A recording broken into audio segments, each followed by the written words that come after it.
Welcome to dunkonportland.com. Portland is one of the few major American cities without police traffic enforcement.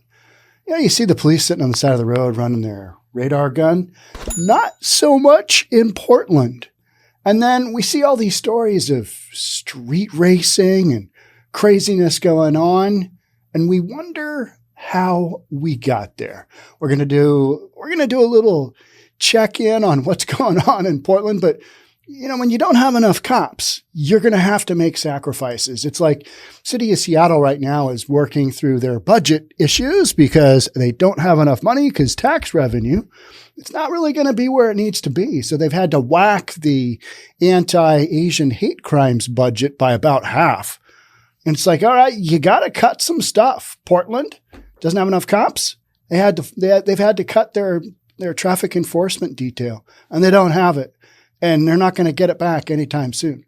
So, city of Portland's just got to deal with it. Yeah, that's not the way this should go. And yet it is. Here we are. Let's jump on in. Now I'm going to play a segment you can find on our Rumble channel, on our reasonabletv.com segment, because other channels won't allow us to show street racing or, any of the sideshow events, because that is deemed not appropriate content for the channel that you're watching currently. So head on over to reasonabletv.com to check out the good stuff. All right. Portland is one of at least 4 cities among America's 50 largest cities without a team of police officers dedicated to proactive traffic enforcement during the entirety of its shifts. A KATU investigation has found. Our reporting found at least 37 agencies in those cities have either a dedicated traffic enforcement team or patrol officers who provide proactive traffic enforcement during their shifts, as is pretty normal, right? I mean, this is a normal thing. This isn't something weird. This isn't some weird, crazy unit that Portland got rid of. This is across the United States. This is part of normal law enforcement. And we wonder why things have become so unhinged in a city like Portland. It's because of stuff like this, because so many of the storylines that you will read where police have taken, say, an illegal weapon off the streets or a stolen weapon off the streets, or they put somebody in custody that was just running around willy-nilly that, shouldn't have been. They're from traffic stops. Now, police in Portland, they're just not encouraged to do traffic stops if it's even on their schedule, and they are not, they're not doing traffic enforcement patrols at all. So, because they don't have a dedicated team to do that. And they say if they can, they will. But how many of these news stories do we hear? And I personally hear that, hey, the minute we get on a shift, we're running from one 911 call to another that are actually major emergencies, people getting shot, dealing with homeless people, ODing, just all kinds of stuff going on that doesn't have anything to do with traffic. And so that's how you get here, right? Despite speed racers, street takeovers, and sideshows becoming more common, Portland Police Bureau repeatedly says it's unable to adequately respond due to staffing and the number of officers required to respond to events like that. More and more frequently, police have blamed deadly crashes on street racers, like in a wreck that happened on Southeast Stark in late August.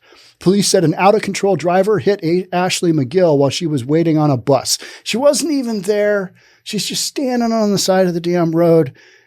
Car goes out of control. Because, when you watch these cars, when you watch what's going on, you're like, okay, that could easily get out of control. I mean, if you're a parent and if you've ever taken a child through driver's ed, that is truly a horrifying process, isn't it?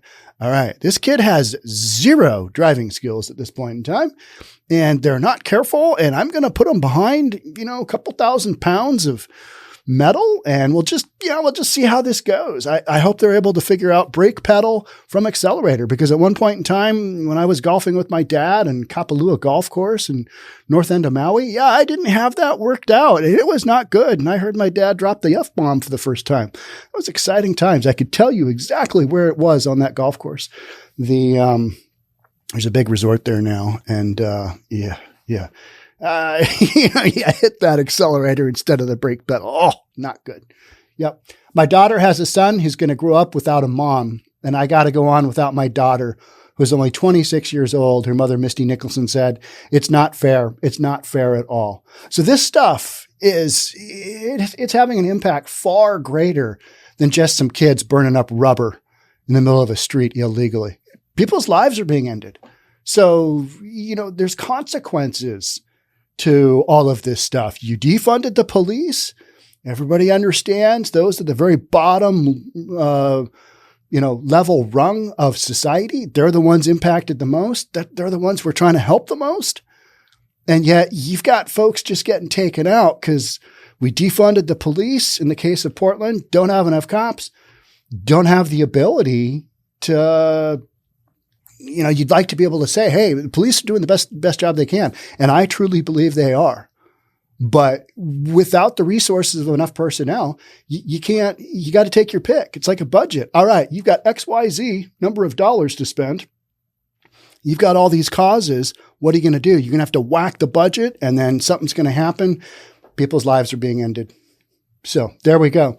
Ashley is one of 41 people killed this year through mid-October, according to Portland Bureau of Transportation's Vision Zero dashboard. They're trying to Vision Zero again. The names for these programs, who is picking them? Vision Zero. All right. Are you blind? Vision Zero. Okay. I get stuck in the details, right? Because when I read Vision Zero, what it's meant is that they have a vision that 0 pedestrians are being killed. When I read Vision Zero, I just think of, all right, you got blind person walking down the street. That's not good either, right? So this follows the 63 traffic deaths in 2021, the most in the last decade. Nicholson told KATU she wished more officers were out patrolling for speeders. And I think that is something that everybody has finally gotten to, except for the crazy left-wingers that are just like, no, we still don't need police. No, we want to defund the police. They're still stuck on that whole thing. And they're getting crushed in elections. That's not a thing even the president said. No, we're not defunding the police anymore. We're funding them, in his way. He came out and said that. And so I think most people are of the idea, you know what? Maybe we do. Hate to say it in a city like Portland. Maybe we do need more police officers. I don't know.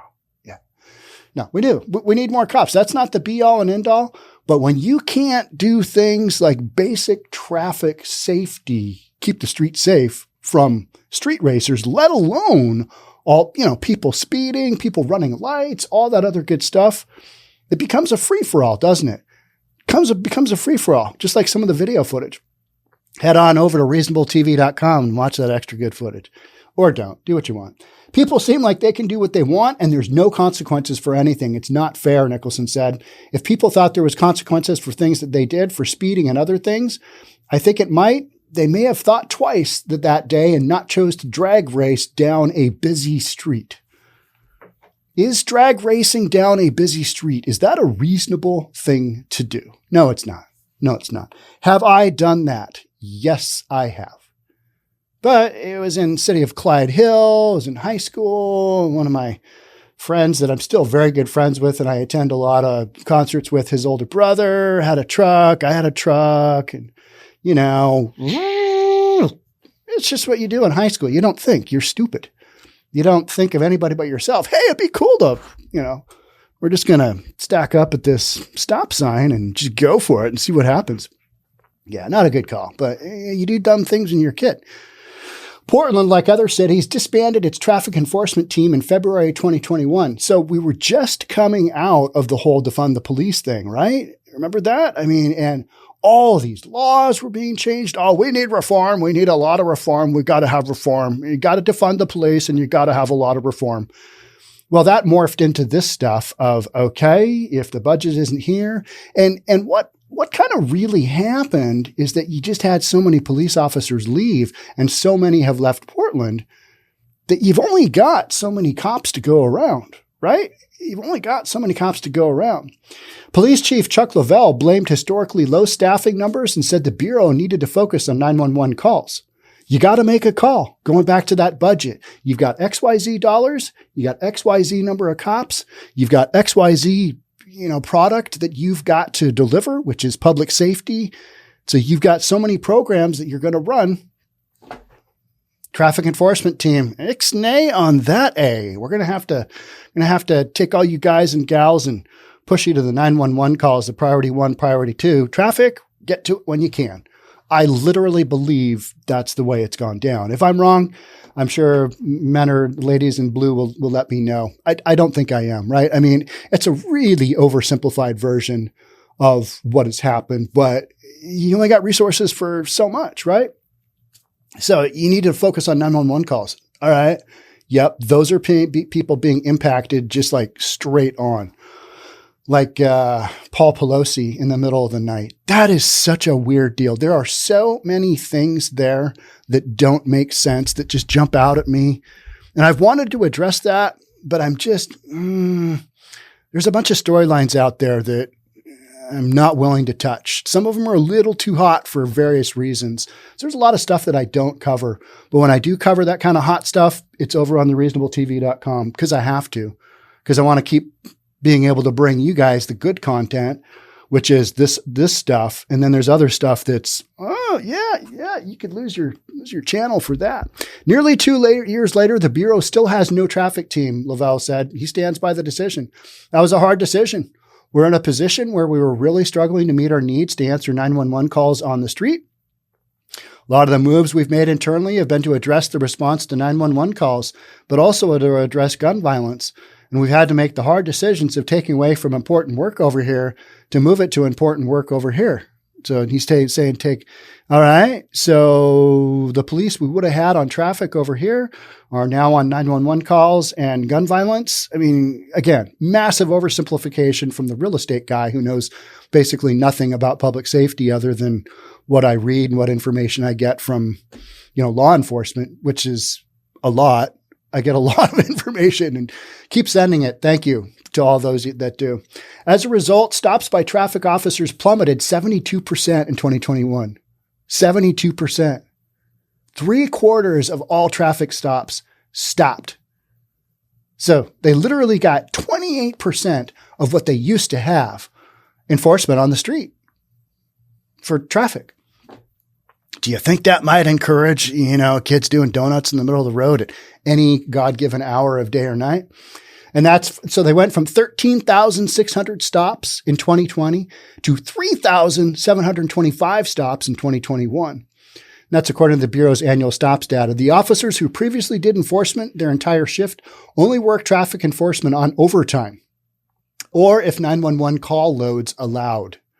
So if you don't have anything else better going on, go out and do some traffic. Otherwise, you're Johnny on the spot and whatever 911 needs you to be, which is the other higher priority calls. You might wonder, why can't every officer do traffic enforcement during their shift? Excellent question. I thought of that. You know what my answer was? Because they're too busy handling the 911 calls from the minute they get on their shift to the end. The Bureau said they can and do. However, their priority is responding to 911 calls, which can back up for hours. There you go. Only got resources for so much, right? Lovell said he'll look at reestablishing the traffic unit if he can fully restaff patrol. When's that going to be?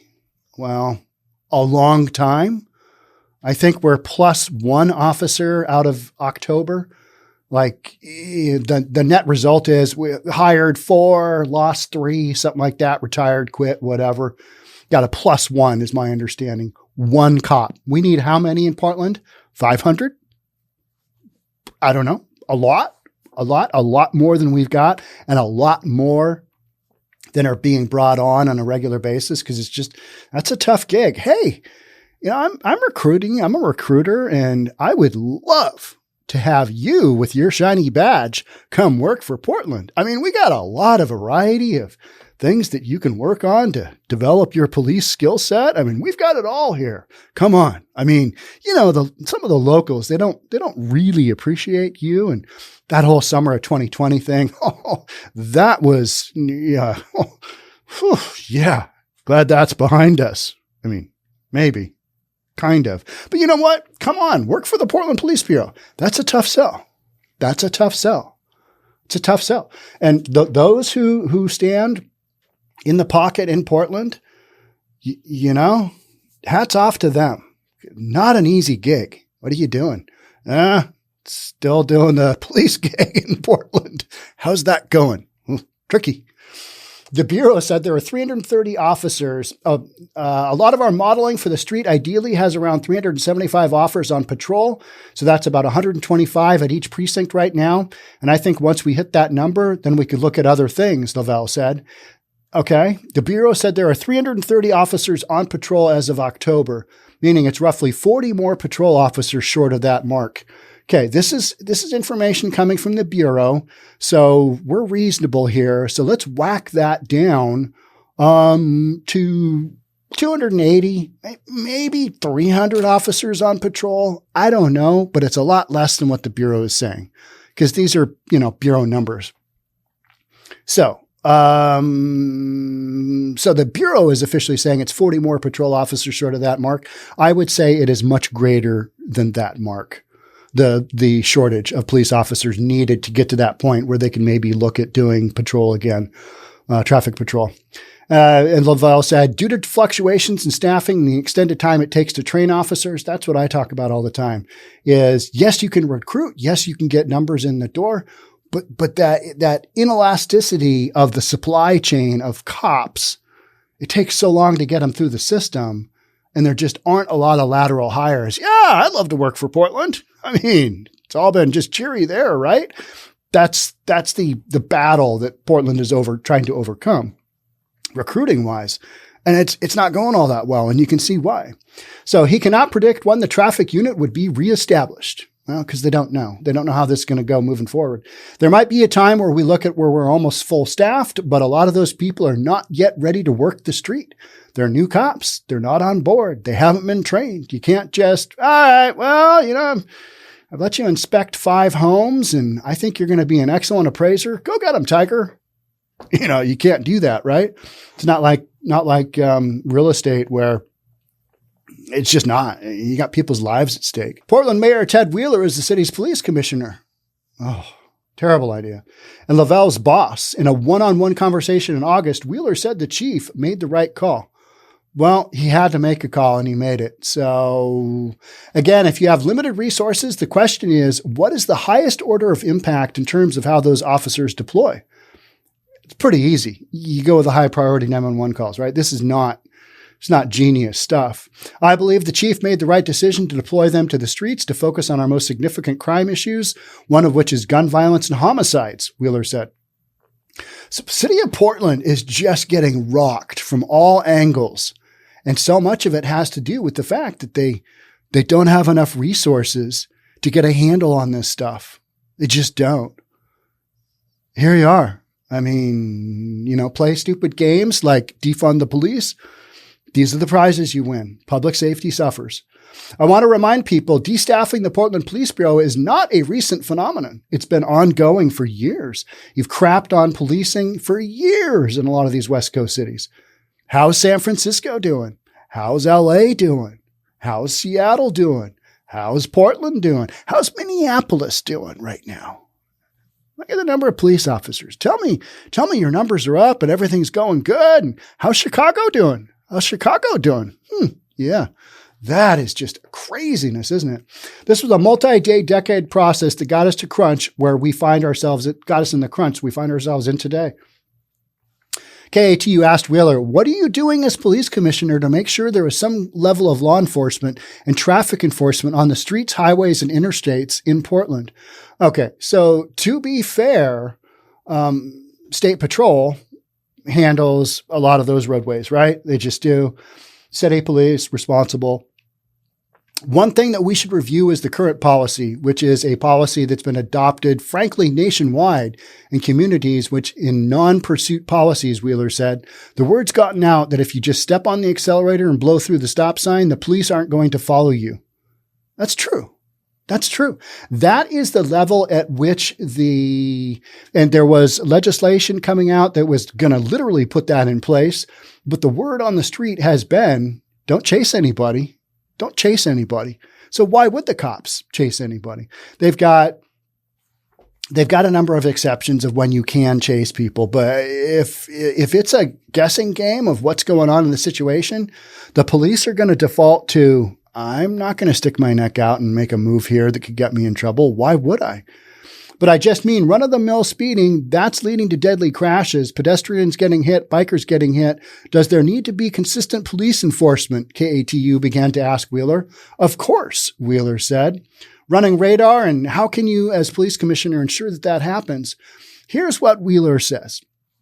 Making sure that the police have the tools, the resources, the training, and the personnel they need to be able to get the job done safely. That's my job, Wheeler said. All right, here's where I disagree. Because you, as police, whatever commissioner you are, you need to make sure that you have reasonable resources to get all that done. If you don't have enough cops, all the tools in the world, the resources, the training, and personnel, all of that comes down to how many police do you have on the street? How many do you have available? And from my understanding right now, Portland, the only way that they're able to piece together their public safety with the limited number of police officers that they have is to bring in, their own force on overtime. And that's not a long-term win. I mean, you've got cops working a ton of overtime because they can and because the city needs them to, but it's not a be-all and end-all. Some of the numbers I've seen are like pretty crazy per shift, how much the city of Portland's residents are paying in overtime. I mean, it's some pretty major numbers. And that's because they don't have enough cops to do basic things like make sure that the streets are safe from speed racing, from doing donuts, from doing all that. Let's do a little drift action in the middle of a bridge. Meanwhile, Misty Nicholson said the emotions overwhelm her at times, pain, anger, confusion, and sadness. There's one thing that she said that keeps her going. I'm going to get justice for my daughter, and I just have to focus on that, Nicholson said. It's terrible that parents are losing their kids. I mean, shouldn't be happening. It should be a no-go. Not to say that this wouldn't happen anyway. Not to say that she wouldn't have lost her daughter, freak accident, okay, one-off. But she lost her daughter at an event that more than likely, if Portland had enough police officers, probably wouldn't have happened. We got a lot of, shoulda, woulda, couldas in here. But the fact that Portland does not have the ability to provide basic safety on their streets because you don't have enough cops, because they're busy, running off to their next 911 shooting call, which happens all the time in Portland. That's the scenario you got to deal with. So until Portland can get some more police officers, expect much of the same. Expect this to continue, because why wouldn't it continue? It's not going to magically go away. Oh, the police are thinking about bringing the traffic, response team back. Guess we better back off. Guess we better. It's like the people shooting each other, right? They're thinking about bringing the gun violence reduction team back. I guess we better put our guns back in our holsters and, just give up. All right, you guys win. No, this is going to continue to go forward until you got enough cops, until Portland, you vote in the right people that believe in public safety, because that's a lot of what you got going on here. And people always want to say, well, Sean, you're just saying that, hey, more cops are going to make this better. Well, in my opinion, for this situation, yeah, the more cops you have checking out streets and running radar guns and all that stuff, if you're not doing something weird, if you're not doing something illegal, you have no problem getting pulled over, right? You're like, oh, okay, well, now that weed's legal, I'm all good because, So you've got that. If you're not doing anything wrong, getting pulled over by the police, yes, it's scary. Yes, it's frightening. And you automatically think, good Lord, what did I do? But for so many of those, they pull over somebody with a stolen gun. They pull over somebody that should be in jail. So that's where, to me, we got to get things back on the upright, and you got to get some more cops out there. All right. That's it for me on this one. Thanks so much. Portland, hang in there. Hang in there. I know I got a lot of people watching down in Portland. I think you guys can do it. It's just going to take some tough work, and there's going to be some real chaos getting from here to there, which is where you are now to where things should be.